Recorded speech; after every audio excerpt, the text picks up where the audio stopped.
রহিমা, তোর ম্যাডামের সঙ্গে আমার থাকতে আর ভালো লাগে না রে। আমার তো শুধু মন চাই তোকে নিয়ে থাকি, জানিস। হাতটা ছাড়েন স্যার, যে কোনো সময়। সাজিদ উঠো, নাস্তা করবে।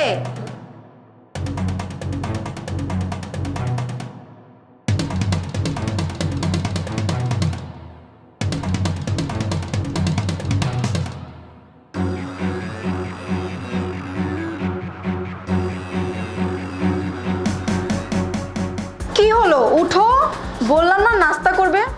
আরে বাবা, কি হয়েছে? এত ডিস্টার্ব কেন করছো? উঠো, খেয়ে তারপর ঘুমাও।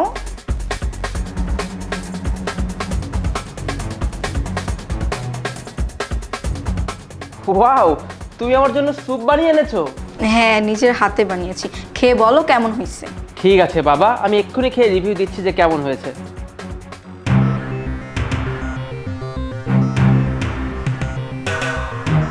কি হলো, খাও। আহ, না মানে আমার না এখন খেতে ইচ্ছা করছে না, মানে কেমন জানি লাগছে।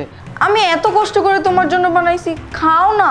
আচ্ছা বাবা, এক কাজ করি, আমি পরে খেয়ে নিব। হ্যাঁ, পরে খেয়ে নিব, সমস্যা নেই। তুমি যেহেতু এত কষ্ট করে রান্না করেছো, আমি রেখে দিচ্ছি, আমি কিছুক্ষণ পরে খেয়ে নিব। হ্যাঁ খেয়ে নিও কিন্তু।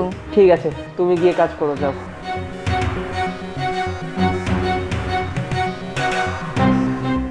এই, আরে বাবা ওঠ। কি ব্যাপার, তুই আমাকে স্যুপটা খেতে না করলি কেন? সাহেব, এ দেখেন। তার মানে আমার ওয়াইফ আমাকে মারতে চায়? আচ্ছা, তোকে এখন যেটা বলছি তুই সেটা কর, মনে থাকবে? আচ্ছা স্যার। যা। আচ্ছা, সাজিদকে আমার উপর সন্দেহ করলো, নাহলে ও খাবারটা খেলো না কেন? আচ্ছা, ও তো প্রতিদিন অ্যাপেল জুস খায়, এটার মধ্যেই মিশিয়ে দে। দেখার আগে এটা মিশিয়ে ফেলি। ম্যাডাম, ম্যাডাম, সাহেবে কেমন জানি করতেছে। সাহেবে বেহুশ হয়ে গেছে, তাড়াতাড়ি চলেন। কি বলিস তুই? আচ্ছা ঠিক আছে, তুই তাড়াতাড়ি গিয়ে অ্যাম্বুলেন্স ডাক দে, আমি আসতেছি। আচ্ছা, তাড়াতাড়ি আয়েন। হ্যাঁ।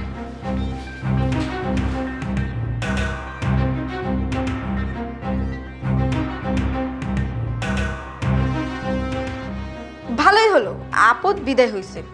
অবশেষে আমার এই বিষ মিশানো খাবারটা খেয়ে তুমি ওপরে চলেই গেলে, আমার আর কষ্ট করে পরিশ্রম করতে হলো না।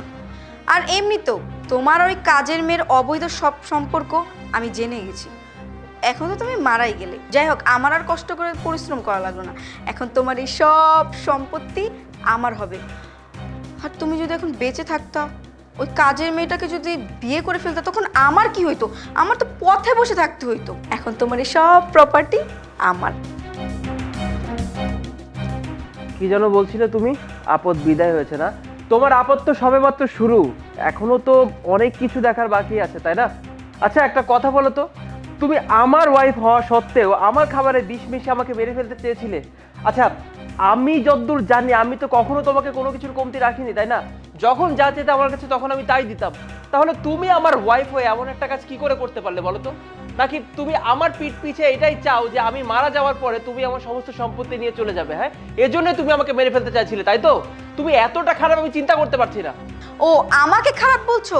আর তুমি কি, তুমি মনে হয় দুধের দুধ তুলসী পাতা, ঘরে একটা সুন্দরী বউ রেখে তুমি কাজের মেয়ের সাথে অবৈধ সম্পর্ক করো, আবার বড় বড় কথা বলো? হ্যাঁ চুপ করো, তুমি কার ব্যাপারে কি বলছো? হ্যাঁ, তুমি ওকে কাজের মেয়ে বলছো। ও হতে পারে কাজের মেয়ে, কিন্তু ওর মন না তোমার থেকে শত গুণ পরিষ্কার। ও শুধুমাত্র আমাকে ভালোবাসে, আমার টাকা পয়সার জন্য আমাকে ভালোবাসে না, আমাকে অনেক রেসপেক্ট করে। আর তুমি, তুমি তো শুধুমাত্র আমার সঙ্গে সংসার করতে, আমার টাকা পয়সা ধন সম্পত্তি এগুলো নিজের নামে লিখে নেওয়ার জন্য, তাই না? তোমার কি মনে হয় আমি কিচ্ছু জানি না? তারপরও আবার তুমি ওকে দোষ দিচ্ছ। তুই তুই এখানে কি করছিস? তোকে না আমি বললাম অ্যাম্বুলেন্স ডাকতে? হ্যাঁ, আমি অ্যাম্বুলেন্সে ডাকতে গিয়েছিলাম, কিন্তু অ্যাম্বুলেন্স ডাকিনি, ডেকে এসেছি পুলিশ। পুলিশ এসে আপনাকে এখনই এখান থেকে নিয়ে যাবে। কেন? পুলিশ এসে আমাকে কেন ধরবে? আমি কি করছি? আপনি কি করেছেন? আপনি স্যারের খাবারের মধ্যে বিষ মিশিয়ে স্যারকে মারতে চেয়েছেন, এর জন্য আপনাকে পুলিশ ধরে নিয়ে যাবে। তোর এত বড় সাহস, তোর কাছে কোনো প্রমাণ আছে যে আমি খাবারে বিষ মিশাইছি? প্রমাণ না?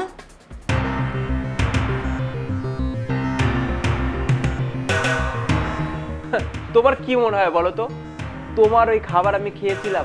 আরে না বোকামে, যখনই আমি খাবারটা খেতে গিয়েছিলাম তখনই আমাকে ওই কাজের মেয়েটা বাধা দেয়। আর এরপর আমি যখন ওকে জিজ্ঞেস করি যে তুই এই কাজটা কেন করলি, তারপর ও আমাকে তোমার ভিডিওটা দেখায়, বিশ্বাস করে ভিডিওটা দেখার পর আমার মনে হচ্ছিল আমি তোমাকে মেরে ফেলি, কিন্তু আমি আইন কখনো নিজের হাতে তুলে নিব না। তোমার যেটা প্রাপ্য শাস্তি, সেই প্রাপ্য শাস্তি আমি তোমাকে দিয়েই ছাড়বো। পুলিশকে তো ও ফোন দিয়েই দিয়েছে, কিছুক্ষণের মধ্যে পুলিশ চলে আসবে, তারপর তোমার কি অবস্থা হয় সেটা শুধু দেখতে থাকো।